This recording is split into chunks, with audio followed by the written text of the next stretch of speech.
Just real quick, let you guys see what I'm looking at right now before we get into this review. There we go. Look at that cute cat. Cutest cat ever. Big stretchers. Welcome back, everybody, and we are here with the final spoiler review for the Premature Death Hidden Inventory arc, or Hidden Inventory Premature Death arc of Jujutsu Kaisen. And yes, spoilers ahead, guys. If you guys haven't watched it, go watch it now. It's an amazing finale. And I do want to say finale because it's like, usually we don't get a month break in between arcs of anime. I know I'm an anime noob. Like, I watch kind of just the big ones. I am watching, Mob Psycho. I'm watching 86. I watch Vinland Saga. Granted, are those still giant animes? Probably, but, I'm expanding myself. So I'm trying to get into more stuff. But yes, it is a little weird that today is August 3rd, and we don't get any new episodes till August 31st, is what I heard. What day is August 31st? August... So I saw August 31st on Twitter. I could be wrong. Maybe it'll be August 26th, but I don't know. I know we're not getting it for at least a few weeks. At least 4 weeks is what I've heard. But August 31st would make sense because that's a Thursday, and Jujutsu Kaisen seems to be a Thursday anime from now on, which I am okay because it seems shorter in the week, but even though it's not, I don't know. But into Premature Death. I have had an amazing time doing these reviews, talking it out with you guys. I thank you, anyone and everyone. I know I only get like 1 or 2 comments. There's one person I do want to chat. Like, my last video didn't do great. But Doc B8191, thank you so much for the comment on the last video.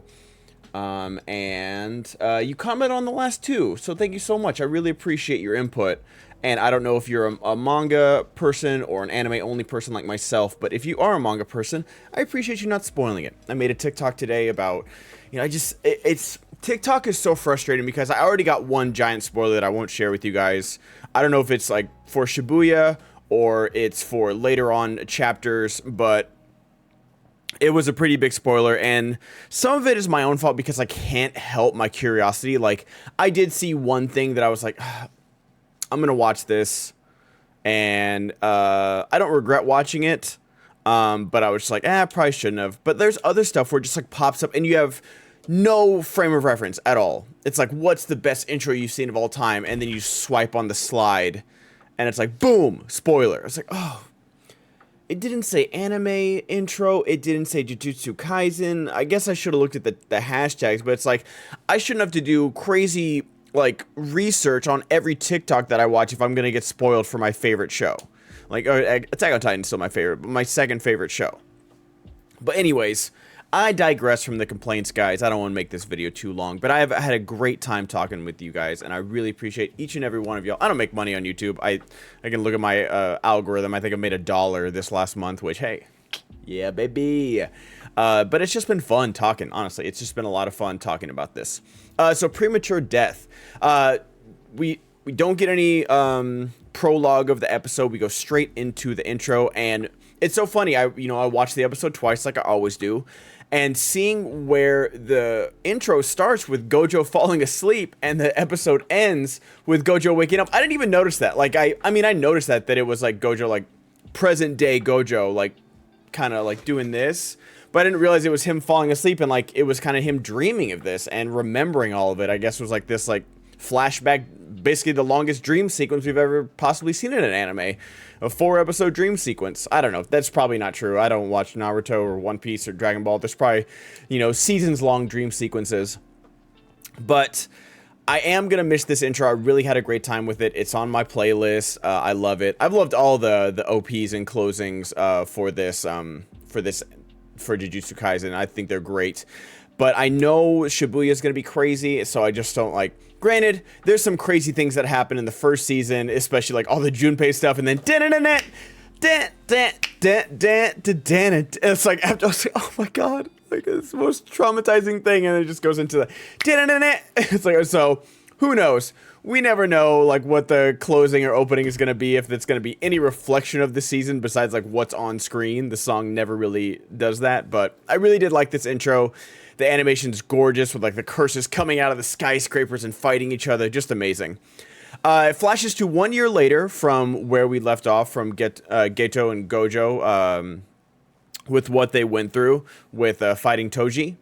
And Gojo is officially the strongest. He has learned to control red and blue and purple. He can do it all simultaneously. He's still working on getting his domain expansion done and stuff like that, but basically he can do his infinity at all times without getting tired, because like that's what caused him to die, literally die, and like saved by the hair's breadth of curse energy, was that putting his infinity for this 3-day mission that they were going on really tired him out and dulled his senses, and he doesn't want that to happen again. He learns from his mistakes, and so he's learned how to do his infinity at all times, and that's why like we see adult Gojo 10 years later, like he's just always has an infinity at all times. Like he doesn't have to turn it off. He can turn it off and on, like when, you know, he like high fives Yuji or hugs them and stuff like that. But if he doesn't want to, it doesn't make him tired, which is really cool.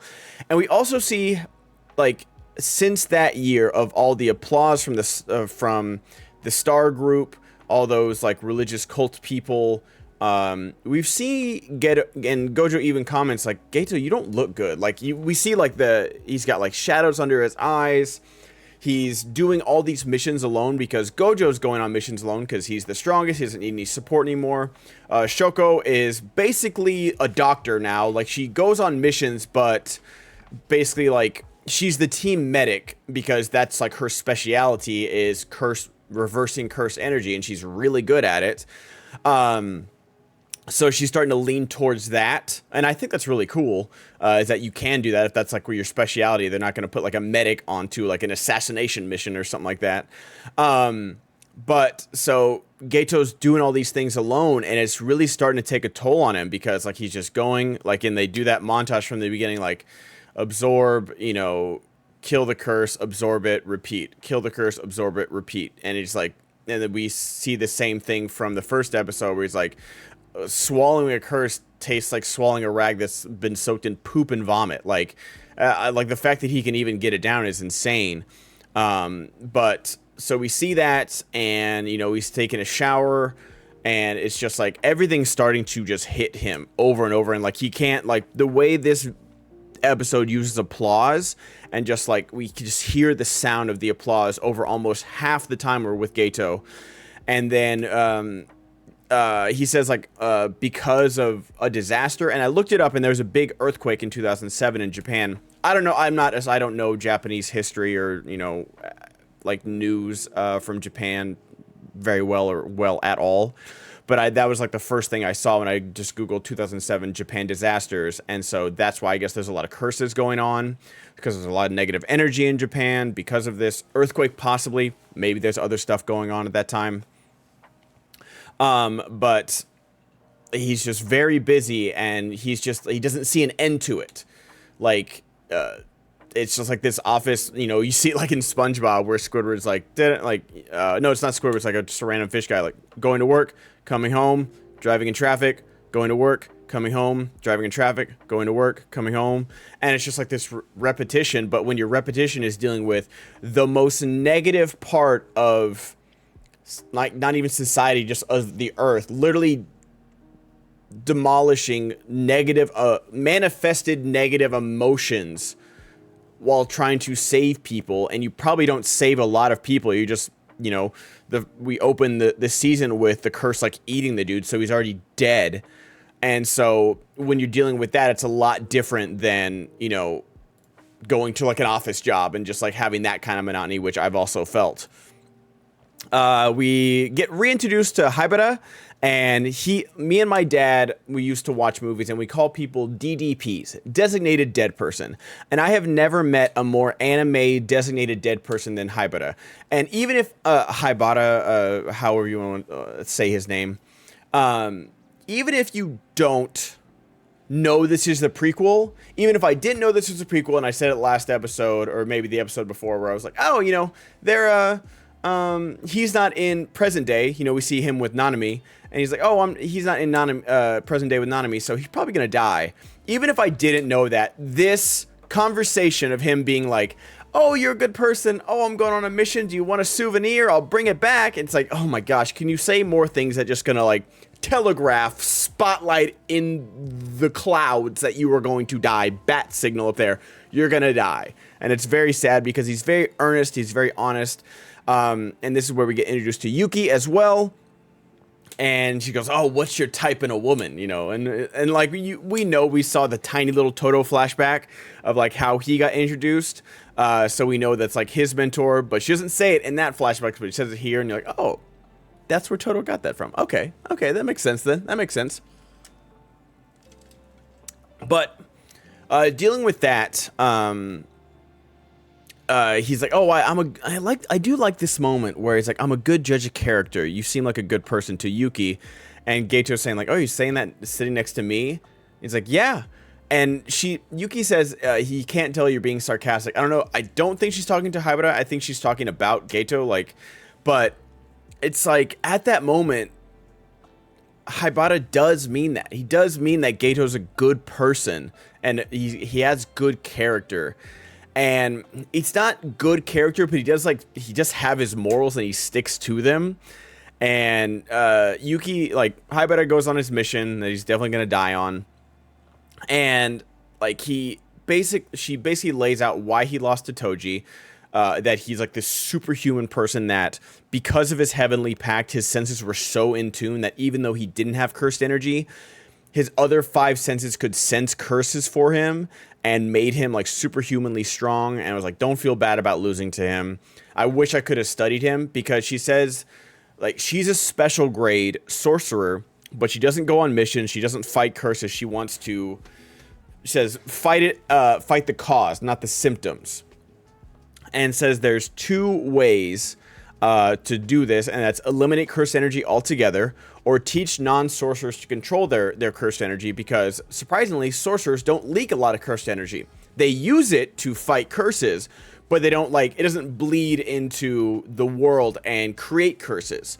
And that's kind of, Yuki kind of gives him like a 101 of what are you gonna do? Because she can kind of sense where he's headed of like, do you hate non-sorcerers? And he's like, I don't know if I hate them, but it's like, where does it end? Like, we're just protecting them over and over again, and it doesn't seem to be any end. But if you're saying that, either eliminating cursed energy, which, you know, that's why she wanted to study Toji, is how he eliminated that and still existed in the sorcerer world, or getting rid of non-sorcerers. It seems like getting rid of non-sorcerers is the more direct way to do it, or the way we know it would work. It's getting rid of all the non-sorcerer, non-cursed energy people, and then that way all the sorcerers could live in this curse-free utopia. And it's a really enlightening conversation, and there's like so many moments. They do this so well where we know where Geito ends up because of season 1 and especially season 0. Because like season 1, like he's just kind of this guy, and we're like, how does he have this relationship with curses? Like we don't even know that his power is absorbing curses. We don't know that. But 0 really spells out who he is, what his, like, at least, you know, what his origin is, that he used to be a student and turned away from it and wants to rid the world of non-sorcerers, of normal people. And kind of, Yuki just kind of puts in his head, like, that is a way to do it. And when she asks him, do you hate non-sorcerers? The rain starts, but then again, using the applause from all those Star Religious Group people was just like, oh my god, that some of the best anime direction I've seen in like a you know, all the big stuff happens, you know, all the fights and everything. Oh my, the Demon Slayer, Tengen fight. Oh my gosh, it's crazy. But just like, this is such a thing where like he just hears this applause over and over, and you can tell that he's been hearing it in his head for this entire year. It's just like, just the applause, but it's basically like on his forehead, just like beating him down constantly. And I love that piece of direction, and it's so well used. And like, that's kind of like strike 1. And then strike 2 is strike 2 or maybe like, well, I'll give him 4 strikes, but like the final nails in like the coffin of like the 4 corners of his coffin of like where he is and what led to this, I'll do that instead of strikes. That makes more sense. The first nail was this conversation with Yuki. The second was the end of the conversation where they're like, don't worry about Rico. They have another vessel for Tengen-sama. Like he's not gonna lose control. So like everything they went through was just quote unquote pointless. And he was just like, I figured. And so it's just like, that's it. Like, I don't think she meant to do that. She meant to like kind of put his mind at ease because like they don't want Tengen like losing control and possibly destroying the world or whatever would happen with him. But just like, that was like the end result of it. It's like, oh, don't worry. That girl didn't have like that much importance. There was a backup. It's like, oh, great. So I got to watch this middle schooler have her whole entire life flash before her eyes in her final days. And the moment that I said it was going to be okay, she got shot in the head and it was all for nothing. Awesome. And then I had to watch my best friend die and then come back to life. And then I had to borderline die because I failed. So this whole thing was pointless. Good to know. So glad. Thank you so much, Yuki. And then nail number 2 was Haibara's death. And it's just like, even Nanami saying like, can't Gojo just go on all these missions? Like, why are we here? He's obviously the strongest sorcerer to possibly ever live. He can do it all. And he says, what is it? A mountain of our comrades' corpses seems to be the only thing waiting for us. And I couldn't think of Erwin from Attack on Titan more. And it was just like, that's all we have. It's just it's just this never-ending fight. Like, what are we doing? Like, there's always going to be non-sorcerers, you know, I'll just call them pedestrians because that's easier. Just going to be pedestrians around creating curse energy that manifests into curse. And we're going to have to kill those curses and save those pedestrians. And that's it. And they're basically like kind of like Men in Black. They don't really exist. I think like the government might know who they are. Like, I don't know because I've seen them work with police before.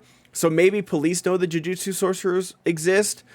Like maybe like, you know, the higher ups, like the chief of police or something like that, or the government. But pedestrians don't know. They don't know about curses. They don't know about that. So like they're living like this life that unless you're in one of the maybe the 3 big clans, you're just kind of this anonymous person that was probably like ostracized as a child, as we see with the 2 girls that Gato rescued. Ostracized as a child unless you are born into these clans. And then you get to see the most horrific things possible until you realize what is going on if you're not born in these clans. And then you spend the rest of your life fighting these things and die a horrible, horrific death. Or hopefully die of old age and maybe become like a bureaucratic a-hole in the Jujutsu world. It seems like a very terrible life. And like the principal says that in like the 2nd episode of the 1st season. But it doesn't seem like a great life to live. And it's just like this repetitive thing. So like, in that sense, I understand like the weight that Gato is dealing with right now. And I know we're already at 18 minutes, guys. And I'm sorry, this is a finale, so we're going to talk about it a little longer. Thank you to anyone that stuck around through all this rambling nonsense. But we see the 2 girls that Gato rescues from the village. And it's like, that's the stuff they go through, is that like, he's like, well, I don't worry. The curses weren't coming from them. They can just see them. It's like, no, it's coming from them. It's like, no, I got rid of whatever was causing the trouble. It's like, yeah, well, it hurt my daughter. And then like, they just aren't listening.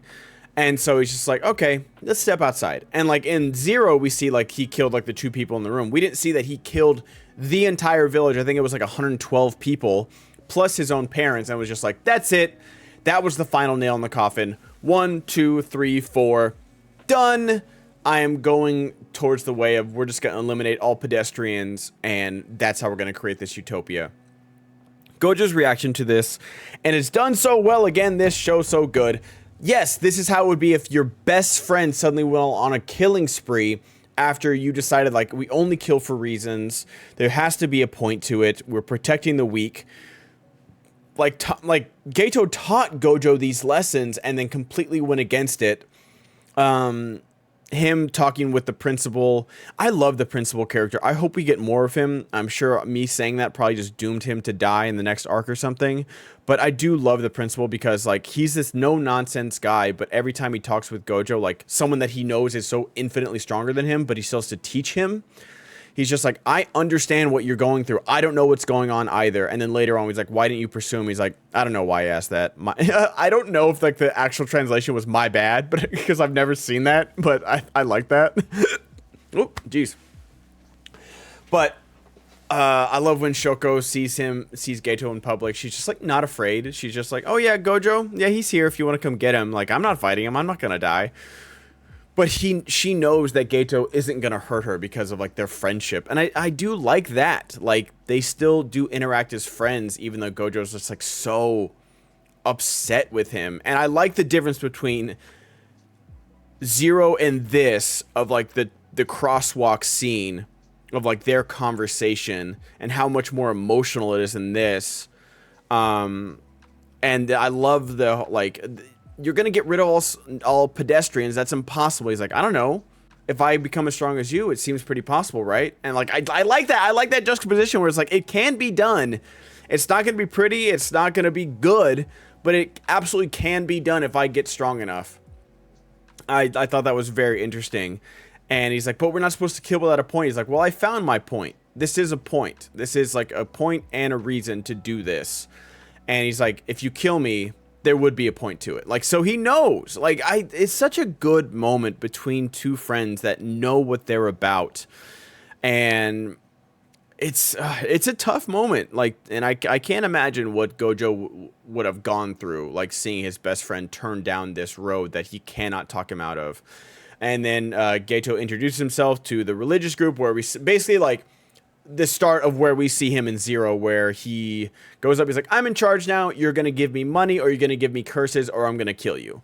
And he kills someone like right on stage, and it's just like, you're all monkeys now, heads up, just to let you know that's where you stand. So either give me money or give me curses, or you die. And I did like seeing the two little girls, like they're all healthy and everything like that after they're all beaten up. And it's like, he does form a family. Like, he does care about the people that are around him. And that does say something, because, you know, yeah. And then the last part we see is Megumi, and he is who he is from day one. He, like, Gojo was like, are you sure you're a first grader? He's like, I don't care. Megumi's like, I don't care who my dad was. I don't want to know about him. He left us. He left me and my sister. And my mom, my sister's mom also left us. So we're just getting by with each other. And the only thing that Megumi cares about is, what's her name on it? Sukumi? Maybe. I think it's Sukumi. I'm so bad with names, guys. Let me Google that real quick, because I don't want to get it wrong. I think it's Sukumi. Megumi's sister. Sumiki. Not Sukumi. Sumiki. Sorry. Sumiki. But it's like, if I go to the Zenin clan in a few years, get sold to them, will she be happy? He's like, no, 100% no. And I don't, and that's the thing, is that, you know, Geto is telling the truth. You know, Geto is who he is. He is going to kill all pedestrians to create this utopia. He loves his family unconditionally and doesn't lie to them. Is Gojo lying here? Would Sumiki have a good life without Megumi? I don't know. I really don't. I'd like to believe that he's being serious and like not lying to Megumi for his own, you know, ends. But I don't know. I really don't. But that's the end of their conversation. He's like, all right, get strong. I'll be back. I'll be back to get you for, you know, Jujutsu High, basically. And then maybe you can surpass me. Which, you know, hey, Sukuna saw something in Megumi that we haven't seen yet. So I'm very excited for that. And then it ends with our trio. Our trio is back. Gojo wakes up from his nap. And I do like how to say, oh, is Gojo sleeping? He's like, yeah, he sleeps. Like, I wouldn't think Gojo sleeps. Like, when you think of someone that powerful, you don't know if they sleep or not. But just like that one scene of Nobata taking the chair, and you're just like, oh, me next. Me. It's like, I do miss our trio. I've rewatched this series so many times, but just like seeing new stuff from them feels like I haven't seen them in so long. Like, it's been a while since we got new stuff from them. Like, at least like 4 years. Like, when was the release date for the first episode of Jujutsu? When was the final? I'll do that. Jujutsu Kaisen. When was the final episode for season 1? Let's look. Season 1. March 27th, 2021. So it has been 2 years. 2 years and almost 2.5 years since we've seen new stuff from our trio. So it felt real good. Felt real good to see them again, and I'm really excited for Shibuya. I hate that we gotta wait a month, but I absolutely loved this flashback arc, and I think I'd rather have this, just like a full arc of it, than like, you know, at the peak of a fight when, you know, if Gato's like about to die, then it flashes back for like 2 or 3 episodes of like him and Gojo's friendship. I'm like, I understand that, but I do like we're just getting this whole story all at once, and I like that. And I'm sure there's more stuff to be answered. I'm sure there's like plenty of questions that I know I have, and that other people have, that I'm sure has been answered in the manga, but I'm not a manga reader. And let me just say this. It's hard being an anime watcher. Like I said, it's been 2 years, 2.5 years since we have seen our trio. Yeah, we got Zero, and that was amazing, and I saw it 5 times in theaters. But that didn't advance the story. It introduced a bunch of new characters for us and was amazing action. I got to see it in IMAX, all good things. And then we got this arc, and it filled in more blanks for us. And yeah, it didn't really introduce new characters or advance the storyline either. It filled in more blanks, and that's awesome. And I loved all of this. But it will be literally 2.5 years, 30 months since we have gotten new stuff with our main character, Yuji Itadori Yuji. New stuff, 30 months. And like, don't even bring up Attack on Titan. It's literally a decade of my life waiting for that story to end. Like, so it is tough being an anime watcher. I want to read the manga when all this is over. I'm going to read Attack on Titan when it's over at the end of this year. But man, it's tough. And it is tough avoiding spoilers, especially when this stuff is so dang popular. So I get it. I get that manga readers, you want to talk about it. Put spoiler warnings up. That's all I ask. Put spoiler warnings up. That's all I want. I can avoid spoiler warnings. It's easy. I can mute stuff on Twitter. I can't. It's really hard to mute stuff on TikTok. I push not interested a lot, and it does not listen to me.